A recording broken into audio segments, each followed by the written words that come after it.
Кыргыз Республикасынын Жогорку сотунун төрагасы Замирбек Базарбеков жаңы директор Медербек Сатыевди Кыргыз Республикасынын Жогорку сотуна караштуу сот департаментинин жамаатына тааныштырды.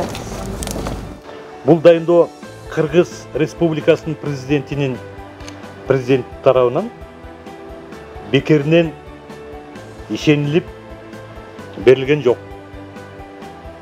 Анткени азыркы учурдагы сот реформасын алдыга жылдыруу мамлекет башчыбыздын, элдин, коомчулуктун эң негизги талаптарынын бири болуп саналат.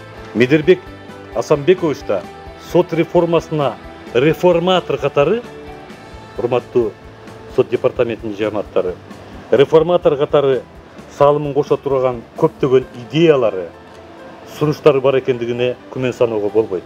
Баарыңыздарга белгилүү болгондой, Кыргыз Республикасынын президенти тарабынан соттордун чечимдеринин аткарылышына өзгөчө көңүл бурууну талап кылып келе жатат.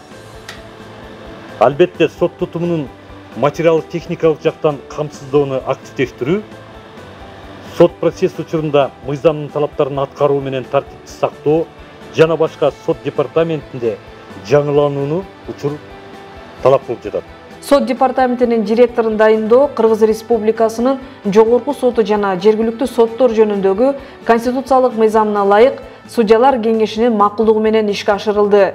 Биздин алдыга койгон максаттарыбыз ишин ачты.